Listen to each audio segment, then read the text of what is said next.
Corona virus क्या funny virus बन गया है? कोरोना वायरस से निजात के लिए फनी नीतियां क्यों बनाई जा रही है? यहाँ पर कोरोना वायरस पूर्णतः फनी वायरस बनाने के प्रमाण जग जाहिर कर दिए गए। वैश्विक संस्था संयुक्त राष्ट्र संघ की चिकित्सा क्षेत्र की वैश्विक संस्था विश्व स्वास्थ्य संगठन, जिसने कि 1 जनवरी 2020 को कोविड-19 को वैश्विक महामारी दर्शाने का प्रमाण सार्वजनिक किया है।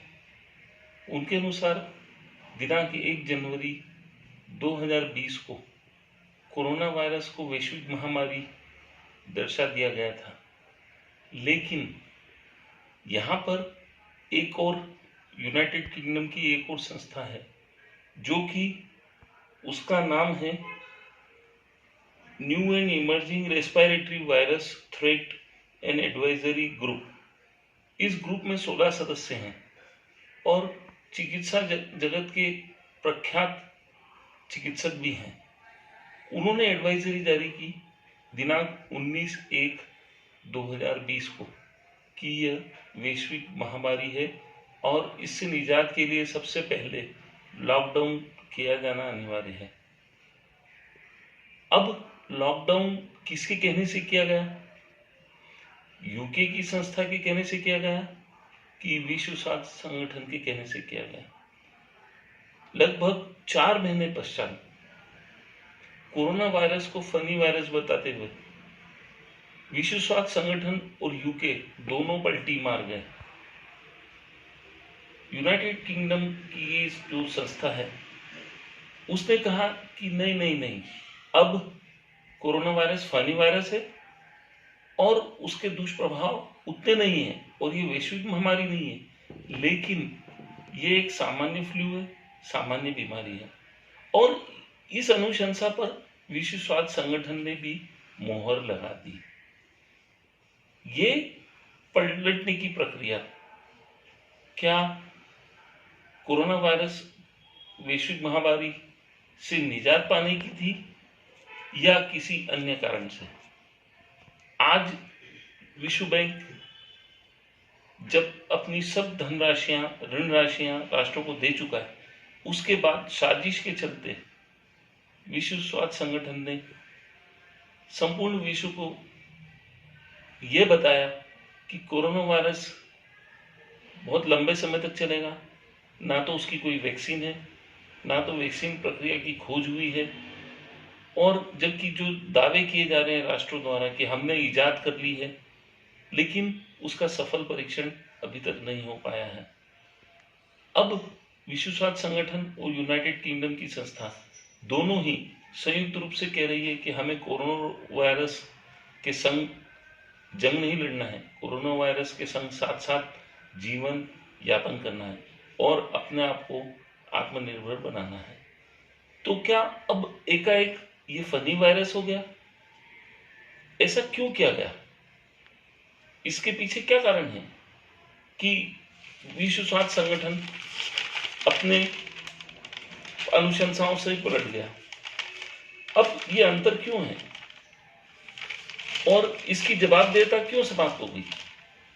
सबसे पहला प्रश्न ये है कि जवाबदेहिता कौन ले, जबकि विश्व में नित इस अनुशंसा के पारित होने के बाद नित नए संक्रमण के बढ़ते हुए प्रकरण सामने आ रहे हैं। यहाँ पर विश्व स्वास्थ्य संगठन और यूके की एजेंसी कहती है कि नहीं, अब कोरोना वायरस के संग जंग नहीं लड़ना है, कोरोना वायरस से जंग नहीं लड़ना है, कोरोना वायरस के संग रहना है। तो फिर संक्रमण के आंकड़ों में वृद्धि क्यों हो रही है?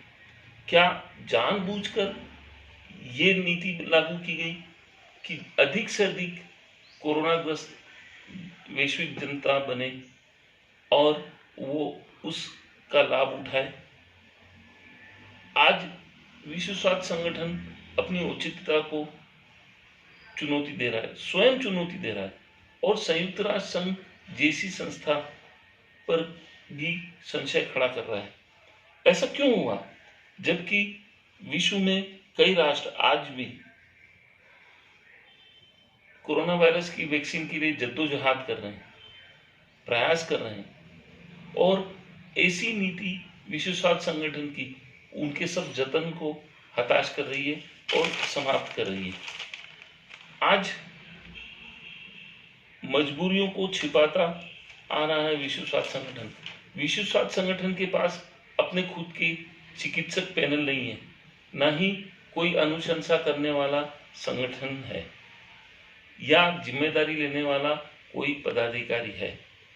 वो आज मजबूरियों को छुपा रहा है, और उसका परिणाम है कि वैक्सीन खोज के सभी जतन हो गए व्यर्थ। 4 महीने से जो भी प्रयास किए गए थे, अब कोरोना वायरस वैक्सीन की खोज, इजाद, परीक्षण और सफलता, उन सब पर लगाम लगा दी गई है। अब ये जो विश्व स्वास्थ्य संगठन ने जो नई अनुशंसा दी है, उससे भारत में फनी नेतृत्व करता देश का प्रधानमंत्री फनी नीतियां बना रहा है और कोरोना वायरस के संग रहने की प्रक्रिया में आत्मनिर्भरता का पाठ पढ़ा रहा है।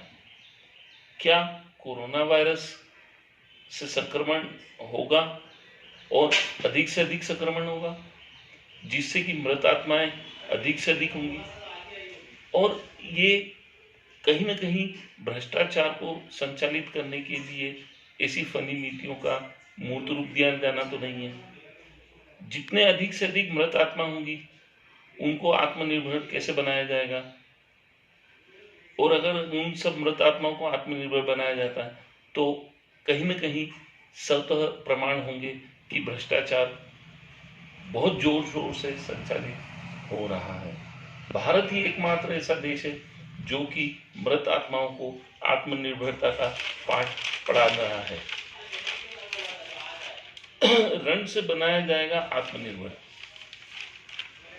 क्या ये जो आत्मनिर्भरता का पाठ पढ़ाया जा रहा है, वो ऋण लेके किया जा रहा है? वित्तीय पैकेज, जो आर्थिक पैकेज दिया जा रहा है, वो क्या ऋण वापसी के तहत होगा? सहायता के नाम पर ऋण वापसी, ये क्या मजाक बना रखा है? इस फनी वायरस को रोकने के लिए जतन तो नहीं किए जा रहे हैं, लेकिन फनी नीतियां बनाई जा रही हैं। सबसे विचारणीय पहलू है कि जब भारत में कोरोना वायरस की आपदा राष्ट्रीय आपदा घोषित हो गई है, तो केंद्र सरकार समस्त जिम्मेदारी क्यों नहीं ले रही है? वो एकीकृत राष्ट्रीय नीति क्यों नहीं बना रही है? वो सब कुछ राज्यों पे क्यों ढोल रही है? इसका अर्थ ये है कि कहीं ना कहीं कोरोना वायरस प्रबंधन का राजनीतिकरण किया जाना है, जिससे हालात और बद से बदतर होते जा रहे हैं। इसकी जिम्मेदारी केंद्र सरकार लेगी या राज्य सरकार?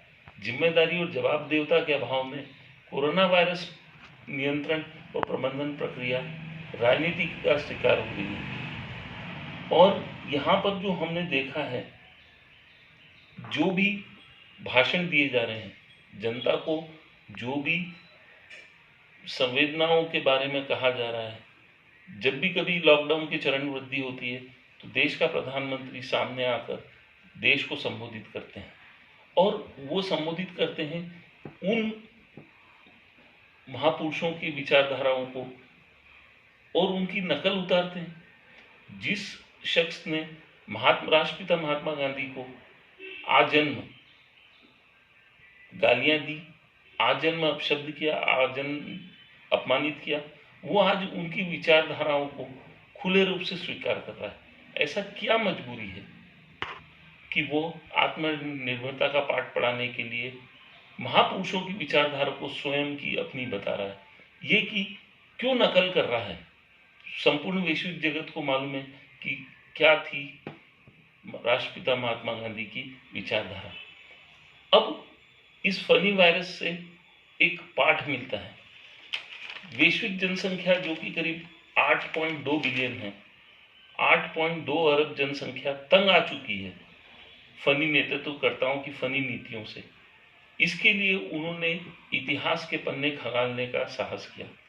क्या इतिहास में है कोई ऐसा प्रमाण जो कि विश्व की जनसंख्या को या विश्व जन समुदाय को आत्मनिर्भर बना सके? हाँ, ऐसा एक प्रयास 250 वर्ष पूर्व, इतिहास में 250 वर्ष पूर्व एक प्रकाशित पुस्तक वेल्थ ऑफ नेशन, जिसे कि अर्थशास्त्र के पितामह एडम स्मिथ ने प्रकाशित किया था, उस किताब में बिना ऋण, बिना वित्तीय सहायता, बिना किसी पैकेज के कैसे आदमी आत्मनिर्भरता प्राप्त कर सकता है, उसका मंत्र दिया है। विश्व के एकमात्र मेडल, यहाँ पर एडम स्मिथ का एकमात्र मेडल है जिसे सुपर एंटिक मेडल कहा गया है। उस मेडल के अग्रभाग पर एडम स्मिथ का चित्र है और जीवन काल दर्शाया गया है। पृष्ठभाग पर वेल्थ ऑफ नेशन किताब उकेरी गई है और साथ ही साथ नोशन भी, जो विचारधारा है आत्मनिर्भरता का, वह उकेरा गया है। क्या है देखिए नोशन, क्या है धारणा? The effort of every man to better his condition. आज यदि प्रत्येक मानव के उच्च जीवन को अधिक बेहतर बनाने के लिए किए जा रहे प्रयासों और प्रयत्नों को केंद्र सरकार प्रोत्साहित कर दे, केंद्र सरकार या राष्ट्रीय सरकारें प्रोत्साहित कर दे, तो वह स्वयं आत्मनिर्भर हो जाता है। यहाँ पर सरकार प्रतिबंध लगाती है, प्रयासों और प्रयत्नों पर प्रतिबंध लगाती है, जिससे कि जीवन स्तर उनका शोषण के रूप में तब्दील हो जाता है। आज समय की मांग है। एडम स्मिथ ने 250 वर्ष पूर्व ही अपनी धारणा में कह दिया था कि प्रत्येक मानव के द्वारा उच्च जीवन स्तर को बढ़ाने के या किए जाने के प्रयासों और प्रयत्नों को प्रोत्साहित किया जाना समय की मांग है। आज एडम स्मिथ की विचारधारा, एडम स्मिथ की धारणा को नजरअंदाज किया जा रहा है, जिसके चलते भारत जैसा देश ऋणग्रस्त होता जा रहा है और किसी भी समय दिवालियापन की करार को छू लेगा। यहाँ पर फनी नीतियां बनाई जा रही हैं, फनी विचारधारा लागू की जा रही है और साथ ही साथ फनी धारणाओं को मूर्त रूप दिया जा रहा है। ये कोरोना वायरस को फनी बनाने के पीछे जो साजिशें हैं, उसका पर्दाफाश होता है। देश में या पूरे संपूर्ण विश्व में कोरोना वायरस को सामान्य बीमारी दर्शाकर उसकी खोज, उसके इलाज की खोज के प्रयास और प्रयत्नों को समाप्त कर दिया गया है। उनके जतनों को हतोत्साहित कर दिया गया है, हताशा भर दी गई है।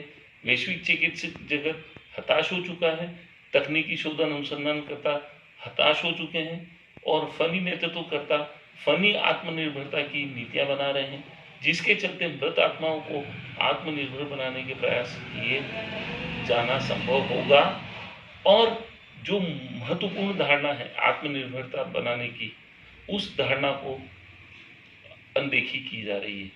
आज एडम स्मिथ का जो मेडल है या एडम स्मिथ की जो पुस्तक है, वो एक नया दर्शन देना चाहती है और नया दर्शन दे रही है, जिसको कि विश्व बैंक, वर्ल्ड बैंक हम कहते हैं और संयुक्त राष्ट्र संघ की समस्त संस्थाएं अनदेखी कर रही हैं और विभत्स चरित्र या कोरोना वायरस की बीमारी का विभत्स दर्शन दे रही है।